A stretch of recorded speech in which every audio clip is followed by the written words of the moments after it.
కాదు.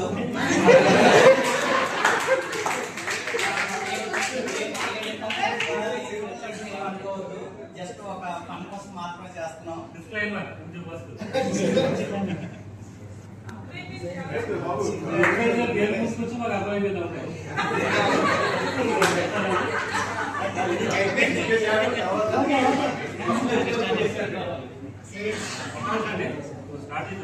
స్టార్ట్ చేసాం.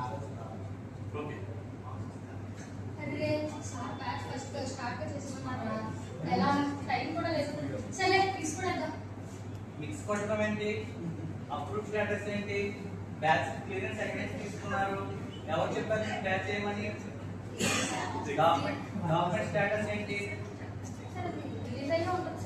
రిలీజ్ అవ్వడం ఏంటి, చూసుకోకుండా ఎలా బ్యాచ్ ప్లానింగ్ ఇస్తారు చెప్పండి. ఏమయ్యా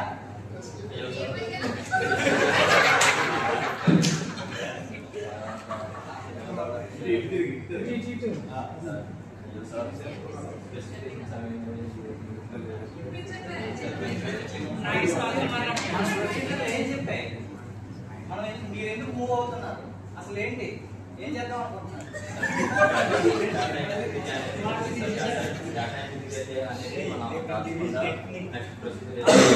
రిపోర్టింగ్ చేయకుండా ఎంతవరకు ఎందుకు మూవ్ అయ్యారు, మీరు వాళ్ళతో టైప్ అవుతున్నారు, అసలు ఏం జరిగింది,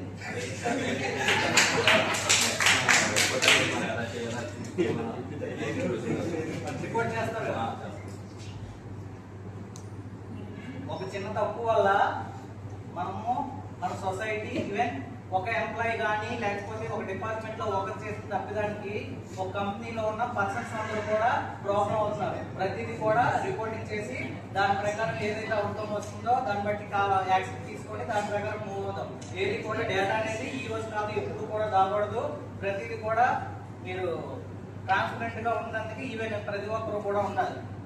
ఓకేనా?